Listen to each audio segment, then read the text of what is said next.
Bonjour à toutes et à tous, bienvenue sur votre chaîne d'information régionale. Nous sommes le lundi 3 décembre, vous êtes bien avec nous sur Grand Littoral TV. Voici d'abord vos prévisions météo en ce lundi et encore beaucoup d'instabilité en ce début de semaine dans la région. Des nuages, des pluies, de timides éclaircies peut-être dans l'après-midi, pas de quoi se réjouir. La météo sera de nouveau difficile en ce lundi, même si le flux océanique continue d'apporter de la douceur avec des températures toujours bien au-dessus des normales de saison. Cet après-midi, comptez ainsi 13 degrés à Dunkerque et à Calais, 12 degrés à Saint-Omer et à Boulogne. Les prévisions météo complètes après ce journal. À la une, tout d'abord cette image des 30 Miss régionales prétendantes au titre de Miss France en visite ce samedi dans la région à Lille, 2 semaines avant le grand soir, l'élection le 15 décembre au Zénith. Les 30 jeunes femmes se sont offertes une balade lilloise avant d'abord d'aller rencontrer Martine Aubry, puis dans l'après-midi les Miss ont paradé rue Fédère, de la gare Lille-Flandre jusqu'à la Grand Place sur un bus à Impérial avant de faire un tour de Grande Roue et de visiter le marché de Noël. Parmi elles, bien évidemment, notre Miss Nord-Pas-de-Calais, ancienne Miss Dunkerque, Annabelle Varane, pour succéder à Maëva Cook, élue l'an dernier. Elle n'est pas la seule en lice tout de même, mais on écoute Annabelle Varane au micro de Yasmine Ziat.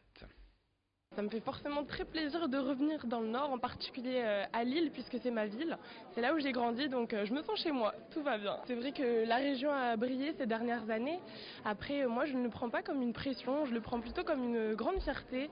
Voilà, j'y vais avec ma personnalité, mes qualités, mes défauts, et puis on verra ce que ça donnera.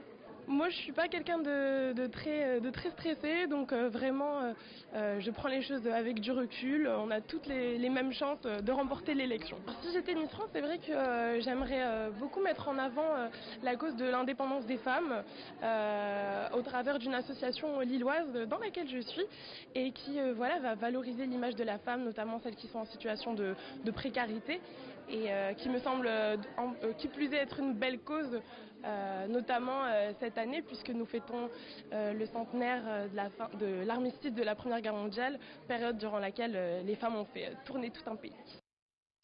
Une des images du week-end également dans l'actualité, c'est forcément les gilets orange de la banque alimentaire. Vous les avez sûrement remarqués aux entrées des supermarchés. Ils étaient au rendez-vous un peu partout pour la collecte annuelle. Un passage nécessaire pour récupérer les denrées qui seront ensuite redistribuées aux associations d'aide aux plus démunis.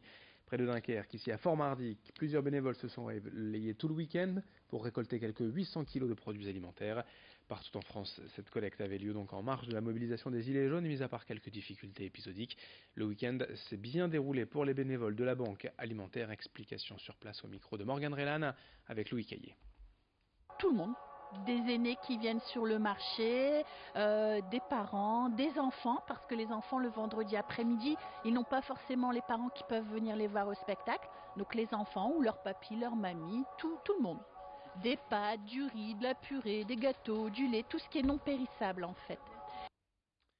L'actualité économique est également à Dunkerque avec un nouveau partenariat entre le grand port maritime, le transporteur maritime CMA-CGM et les dockers de Dunkerque pour une charte de partenariat pour l'exportation de la banane française. Depuis 20 ans, l'essentiel de la banane antillaise, près de 700 000 tonnes de produits frais, passe par les entrepôts de Dunfresh et le port de Dunkerque. Les entrepôts situés au port ouest couvrent un espace pouvant accueillir jusqu'à 10 000 palettes de bananes vérifiées, conditionnées tout au long de ce processus où interviennent près de 190 employés. Les flux croissants des bananes ces dernières années ont d'ailleurs engendré plus de 500 emplois directs ou indirects dans le Dunkerquois. Explication complémentaire au micro de Morgane Rélan. Aujourd'hui, effectivement, on a les 100% de cette activité sur le port. Et grâce à cette signature de charte de partenariat, ça s'est décliné avec des emplois dans la logistique. Et aujourd'hui, c'est 190 emplois à terme dans la banane francité. Donc effectivement, à l'époque, on ne pensait pas qu'on aurait eu tout ce développement. Je pense que c'est le résultat, à l'époque, d'une confiance entre partenaires. Pour ma part, pour avoir succédé à Bernard Gouvard en 2004, ça a été une continuité de cette charte de partenariat. Et aujourd'hui, je pense qu'au bout de 20 ans, la fidélité fait que dès qu'il y a des activités supplémentaires autour de cette banane, l'union des groupements, les producteurs de bananes continuent à choisir le territoire dunkerquois. À l'entame de ce mois de décembre et avant les fêtes de fin d'année, l'établissement français du sang lance un nouvel appel aux dons. L'établissement connaît chaque année à cette période une baisse du nombre de donneurs. Il fait froid, on prépare les vacances, les cadeaux, bref, on a d'autres idées en tête. Pourtant, il y a toujours autant de besoin de sang en ce moment, voire même un plus durant les fêtes, car il y a toujours Beaucoup d'accidents. L'EFS multiplie donc les collectes sur ses sites permanents, notamment à Dunkerque, à Arras ou encore à Lens. Près de chez vous aussi, il y a sûrement une collecte mobile ces jours-ci. N'hésitez pas à vous rendre sur don200.efs.santé.fr pour trouver ou donner votre sang. Explication au micro de Céline Huret. Tous les donneurs sont les bienvenus, évidemment, aussi bien sur notre littoral, sur la côte, que dans les grandes villes, les sites fixes, comme ici à Lille, la Maison du Don, ou alors ce que nous appelons les collectes mobiles, donc dans les villes, dans les salles des fêtes, dans nos camions de l'EFS. Donc vraiment, à tous les niveaux, au niveau départemental, régional, tous les donneurs sont vraiment les bienvenus. Ces périodes de fête sont un moment critique. Pourquoi il y a beaucoup de gens qui se déplacent, les accidents augmentent. On termine avec cette information concernant la randonnée cyclotouriste Lille-Ardelot, puisque la date a quelque peu été décalée. L'an prochain, l'événement aura lieu le dimanche 2 juin. Le départ, comme toujours, sera donné devant l'île Grand Palais et l'arrivée, bien évidemment, face à la mer à Ardelot. Des changements aussi du côté des 158 km du parcours, avec 2 belles montées au programme en 2019. La Calique et le Haut-Pichot dans l'arrière-pays boulonnais. De quoi faire chauffer les mollets des cyclistes à quelques dizaines de kilomètres de l'arrivée. Pour cette nouvelle édition, l'événement sera associé à l'association Les Petits Frères des Pauvres et une partie des frais d'inscription leur sera ainsi reversée. Rendez-vous dès aujourd'hui sur le site lille-ardelot.com pour vous inscrire. Explication au micro de Vincent Vieillard.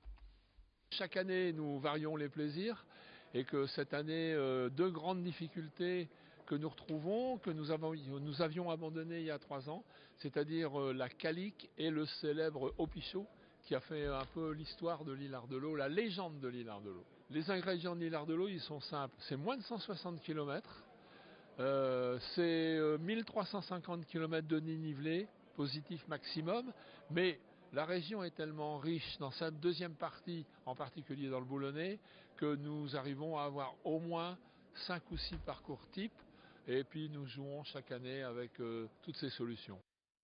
Pour finir, 2-3 résultats de sport. D'abord en football, en national, le match nul de Boulogne 0-0 à Quevilly-Rouen vendredi soir. Dans le même temps, Dunkerque s'est incliné à domicile face à un concurrent direct au maintien de Buzyn face à l'Entente Sannois-Saint-Gratien. En basket, pas de journée de Jeep Elite, mais un match amical pour le SSM face à Rouen Équipe de Pro B. Les Portellois qui se sont rassurés en s'imposant tranquillement 82-61. Fin de ce journal, nous sommes le lundi 3 décembre. Dans un instant, d'autres infos, notamment vos prévisions météo. Très belle journée ensemble sur Grand Littoral TV.